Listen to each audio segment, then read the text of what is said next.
Hey everybody, welcome to Oak Hollow Garage. I think this is part 35. Don't quote me because my last video I had it all screwed up.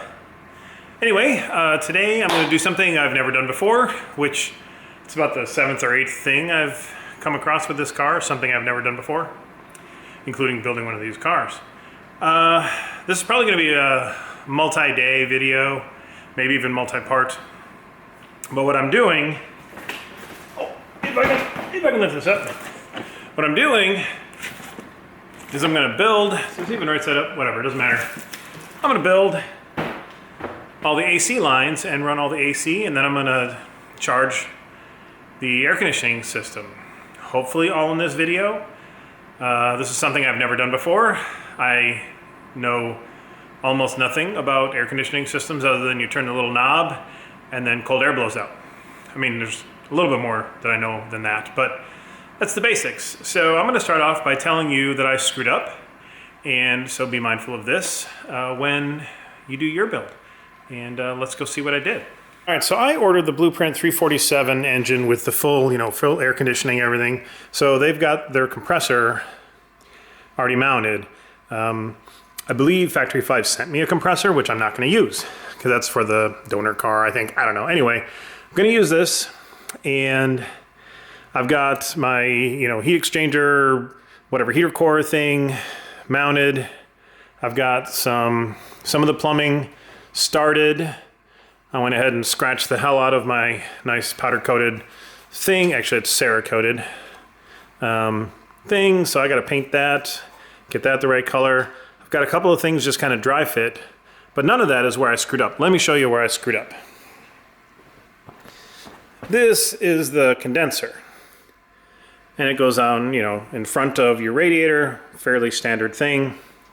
What I didn't realize is, so there's a port here and a port down on the bottom. Or should I say, the top. That's the top, that's the bottom. I mounted this upside down, so I gotta pull it off, flip it upside down the right way, and mount it back up. The larger fitting goes on top. Smaller fitting on the bottom. So I got to fix that. So I'm going to do that, and then I'm going to do that off camera. And then we're going to kind of go through, and I'm going to show you some of what I'm doing to try and figure a few things out. I have that hose crimper, so I'm going to actually try to crimp these little hoses here and here that I've made. I've got some of the hoses run, but I still have to figure out some of the other things on how I'm going to run some of the hoses and the fittings. So I'll kind of take you through that as well. Be mindful, part of what I screwed up here is I initially mounted this too low, and there was a clearance issue right here with this little crossbar thing. So be mindful of where you're mounting. This goes almost all the way to the very top of this panel. And then it still was really close to a clearance issue. You can see that it kind of, well, this is still loose. It's only finger tight. So be mindful of that when you're placing your hoses, when you're cutting into aluminum. Anyway, so I think, like I said, I'm going to do this off camera, and then we'll come back with some of my thoughts. Oh, also, this is the vintage air kit. So it comes with 2 or 3 different size hoses you need. It comes with a dryer and a handful of assorted different things, and we'll kind of talk about those as we go. That every time something drops, it falls right down into the very center, like dead center of the car every freaking time. All right, so that was like 30, 45 minutes of just rework because I didn't put the condenser unit on the right way. So do that. One thing I did discover looking around, I had actually attached this 90 degree to the car. You saw it in an earlier video, and it had a black cap on it. So I thought it was a high pressure line or fitting, but it's not. It's a low pressure fitting because it's on the return side of the unit. Oh, hang on. Yes, love? 5-minute warning. 5-minute warning. I get to eat food in 5 minutes. Thank you. You're welcome. This is a low pressure line. So I have a low pressure fitting and a high pressure fitting. So I'm going to take this little blue cap, this little dust cover that actually has an L on it. Maybe you can see that. We'll never get it to focus. Oh no! Anyway, trust me, there's an L there. So I'm going to put the blue dust cap on this fitting, and I'm going to put it somewhere on the low pressure side of the system. Basically, the part that comes out of the heater box, AC box, and goes into the compressor. The part that comes out of the compressor into the condenser and then back through the dryer, that's all high pressure side. So high pressure right angle fitting, low pressure right angle fitting, so I'm happy about that. One thing I'm not happy about is this is the dryer that I got with the Vintage Air kit, and there is no port to connect the ternary switch. The ternary switch is like a thing to detect if you lose pressure in your system, and then I guess it cuts off the air conditioning, so it's sort of like a backup safety switch. I'd like to install it. So I think what I'm going to do is I'm going to order another dryer that has the port for the ternary switch. They're fairly inexpensive, like 20 bucks or something. You can get them on Amazon. I'm going to try and get one that's roughly the same size as this dude, and we're going to go from there. So I got to thinking, this dryer has a little nut on these two sides. It looks like it's powder coated in, but if I'm going to buy a new one of these anyway, let's give it a try. Once I find the right size wrench. 9/16. Oh, son of a bitch. Sometimes this guy ain't so smart. Ta-da! As I drop it. Aha! So that's where the ternary switch goes. I don't need to buy a new dryer. I just need to learn what the hell I'm doing. And now I gotta find the little bolt that I dropped so I don't get stuff in there. And one other thing, I keep calling it a ternary switch. It's actually a trinary switch because it's got 3 functions, apparently. Instead of a binary switch, which would be 2, which is actually just on and off, right? But the trinary switch, it will shut your compressor or your air conditioning system off if the pressure drops, but I think it also will activate your fan, or I'm not sure. But you connect it to your fan. It kind of makes sense to me that it would turn the fan on, but I don't know. Either it turns it on or off. I would expect on. If anybody knows, hit me up in the comments down below because I don't know. This is all new to me. Also, shit's about to get real, folks. I have a box, and inside this box is a vacuum pump and a manifold gauge set. So when it's time, I can try and charge my system. So all I need now is a couple cans of the R34 refrigerant, R134 refrigerant, and yeah, it'll be good to go.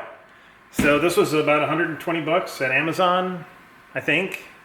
Might have been more, might have been less. I looked at 5 or 10 different ones. I'll try to remember to link it down below. I've got a bunch of links to some of the different tools and stuff that I buy. So we'll see. It's the Vivo Home vacuum pump and manifold gauge set. I don't know if it'll work very well, but we'll give it a try. Of course, the actual giving it a try is maybe a day away or a week away or 2 weeks away. I'm not entirely sure. A couple things are going to overlap. I'm going to get the body onto this car in a few days. So I'm not really sure how far I'm going to get with creating the hoses and running all the hoses and getting all that stuff ready before it's time to put the body on. So part of this video, this car won't have a body on it, and maybe the rest of the video it will. We'll see. Anyway, that's my interjection. The one that comes with the vintage air doesn't look like it has a port for the trinary switch, but it does. You just have to unbolt the little bolt. So don't be dumb like this guy. All right, I'm not sure how well this is going to come across on camera, but I wanted you to see I have my heater core and everything mounted, or the blower and all that stuff, and I need to tighten down this fitting here. I tried coming in from this side, which you can't really see, but I can't quite get the wrench in a spot where I can turn this more than about, I don't know, 1/8 of a turn. I don't know if you can see that. So I thought maybe from the top I'd have better access, but it turns out I don't. That's about it right there. It's about as much as I can turn it from the front, from the side there. So, you know, it's kind of tight clearances in here. And this is stuff. Now, if you probably planned ahead, you could actually tighten this down. You'd have to have the fitting all done and measured and then tighten it down before you even put this in. But then how do you measure to get it in, you know, all the right length? So I guess I'm just going to spend like 10 minutes turning this 1/8 of a turn.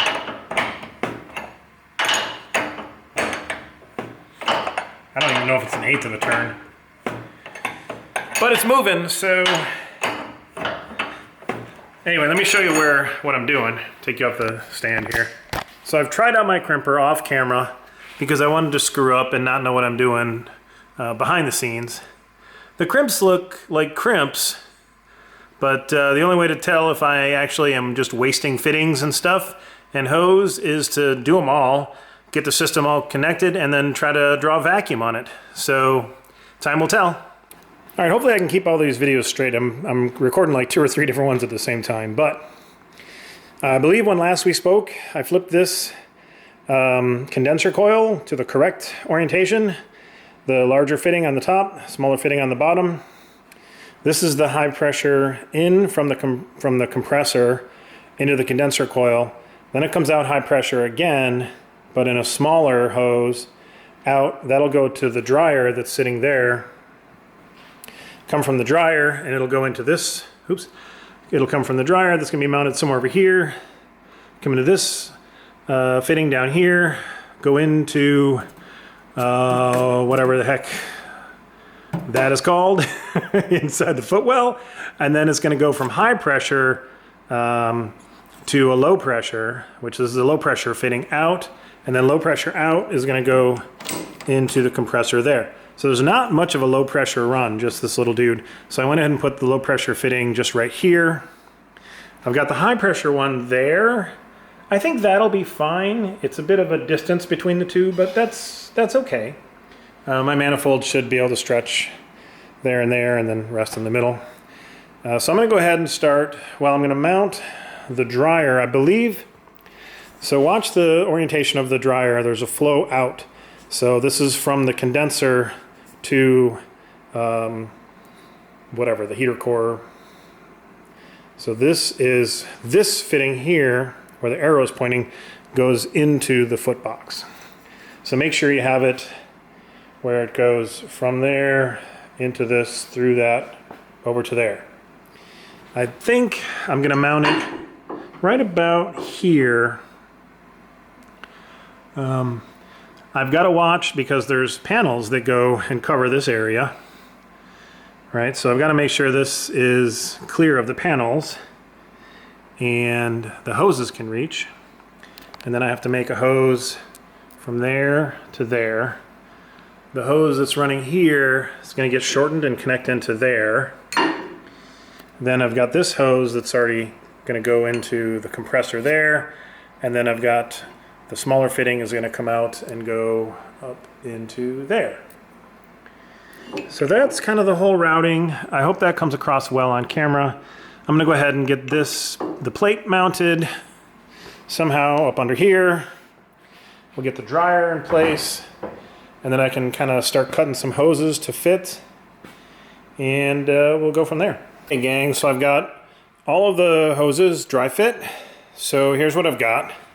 I've got this hose here, routes up under this bar, comes down into this like 45-degree elbow here, 45-degree bend. I've got this 90 elbow on this thicker, the larger gauge, larger diameter hose. Comes off this way, just does a gentle little swoop over to here. This is my low pressure side. Then I've got from the out on the condenser, I'm gonna attach these, just like zip tie these together here. Then it comes down just here into the dryer here, and then out on the dryer is a 90-degree and a little tiny jaunt from here over to there. I think that's gonna work. I'm hoping that's gonna work. I've done a few times, I've fitted these panels in that block this area to make sure the hoses aren't encroaching and nothing's encroaching on that space. I think that's fairly clean. I mean, you can see obviously, I don't necessarily love that they cross over, but that's just how this compressor is. I have no other option because that one goes this way, that one goes that way. So that's just the way that is. So they're gonna cross over, that's fine. I'm a little concerned about the clearance between this flange bolt and this nut here. This is not secured all the way down and it's kind of touching that, that flange bolt. So I may have to I don't know what. We'll see. I don't have anything tightened down. I obviously haven't made any of the compression fittings on here either. I've left a little bit of slack into each hose, especially these, just hopefully to get a little bit of wiggle room once I do all the fittings. So that's how I've run the hoses for the AC. Hopefully that's in focus, but you can see my low pressure side, we're still on vacuum. Same thing with the high pressure side, still on a vacuum. Whoa, don't knock this over. So all the lines that I made seem to be good, holding pressure. So I think my air conditioning lines are ready for me to actually charge the system. So we'll get that done at another time. What I did do, I don't know if I've pointed this out earlier, so this may be a repeat. It's the problem with actually filming over like a week and a half. I routed all the lines, left everything, you know, more or less, you know, loose or whatever. I didn't crimp anything. I cut my hoses to length in place, tried to get nice, you know, good curves going with them so nothing was kinked or bound or whatever. And then I left them just kind of dry fit for like a week. And so the hoses ended up remaining sort of shaped in the position that they were in, which actually made it a lot easier to get these fittings back on once I crimped everything down. What I did before I crimped things down is I took a Sharpie and I marked on the fitting across to the hose in a couple of spots, so I knew that the hose was in the same orientation as the fitting where it sat on the car. And then what I'm going to do in a minute here, or actually just in a second for you guys, is I'm going to actually do the crimping that I did with the tool that I bought. I don't claim that I know what the heck I'm doing, but I was successful, so I'll at least show you on one example of a hose. So as with everything that I do on this channel, I don't really know what I'm doing. I am no expert. But so far, everything seems to have been working. Take that as you will. So I bought this, I think on Amazon. I don't remember how much it was, 100 and something, 110, 115, 120, I don't know. Whatever it was, might have been $200. Ibosad 71500 AC hose crimper. So, for automotive. So I'll open up that tool in a second and show you guys. I've never used one before. I didn't know that I was doing it right. I'm still not sure I did it right, but there's no leaks. So I did it right enough. All right, so let's switch over to the crimper. Okay, so what comes with it is this nice little like hose cutter tool. And I wish I had opened this up before I cut all the hoses, but whatever. Hose cutter tool, which actually let's try it out. I've got a little sample hose that I'm gonna do. Try and make some cuts on. Let's see. Yeah, we in frame. Let's see if this actually. Oh wow! Oh, that works nice. All right, so, and then you want to try and get a more like right angle, flat cut off of these, so it's nice and flat across the top. So when you put this fitting on, it sits all the way flush with the bottom of the fitting. These and this is, you know, this is pretty good. So we'll call those good. So I'll just slide these on here, right? And then we'll pretend I was at the car, and it wouldn't really matter with this fitting because it's just a straight shot, but this one with the 90 degree, you want to have, you know, the hose in the right orientation. So let's pretend that 90 degree was this way on the hose. All right, so I took my Sharpie and I just drew a couple lines. Hopefully you can see that. And that way if it twisted, I knew how to orient the hose and the fitting. All right. So after that, there's this big ass dude, which this is loose somehow. So I think you can like tighten it down. I don't know. Anyways, it tightened at this kind of weird angle, but that's fine. So you use this to kind of pump, and then that compresses this. This little dial here will hold or loosen the pressure. So all the way clockwise, the pressure is engaged, so it'll close these. So I'll leave that loose. And then what I kind of did, because I didn't know what the hell I was doing, is, so in this kit, there's 8, 10, 12, and then 6 SRB, 8, 9 SRB, 8 SRB, sorry. 8 SRB, 10, and 12 SRB, right? So there's all those. So really what I did is I was like, okay, these fittings have a number on them. So I think these were a 10, right? So I tried with the 10 SRB because I don't know the difference between regular 10 and 10 SRB. So this is where your expertise and your own like research into this would benefit you, because I don't know the difference. All right, so we got that, right? And then this closes, and then you can use this little pin to lock it open. Now, of course, with it closed, you can't like get the fitting in. Let's see, but you can't do that way either. Actually, the 10 SRB might be too small. So let's take this out. And I know this is long, guys, but this is what I went through going, I don't know what the hell I'm doing. So let me see if these will fit. Get that one in place. Come on, you, there we go. All right, so, yeah, so that fits nicely there, right? So, get the clamp in, then we can put the hose in. Get this fitting off. And again, this is where those registration marks will help, but of course with this one, doesn't matter, it's straight shot. So I got that in, and then I tried to kind of get it, hopefully you can see, a little bit sticking out on this side, a little bit sticking out on this side. Whether or not that's right, I don't know. And then I just tighten this down, and then kind of hold it in place, and start to squeeze, making sure the hose is still firmly in the base of the fitting. And then I keep just pumping until, honestly, until the end of my strength, which is about there. And then release it, release this, and then a nice fitting. I don't like that this is kind of flared here, so maybe that's the part I'm doing wrong. That does seem like kind of a rougher edge. All right, but let's do that now with this fitting. All right, so this one,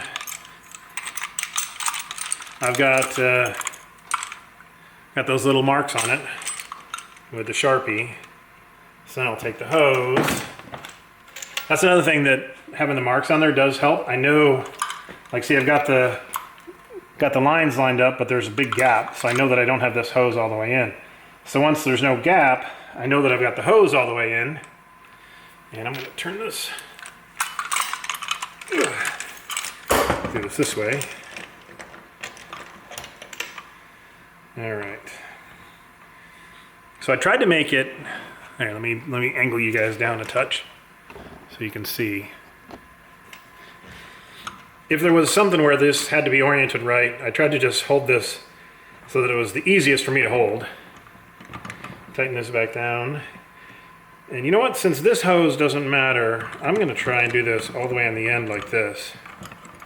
See if that makes any difference. After a certain point, the hose won't rotate. So if you need to use like two hands, you can do that.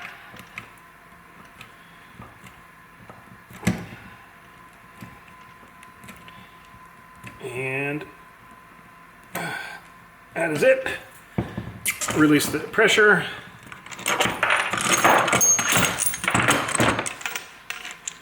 And we're done. So looking pretty good. And with this squeezed down, there's going to be a little bit of a gap, but that's because it's crimped down now. So there you go. That's how I built all the hoses on the car.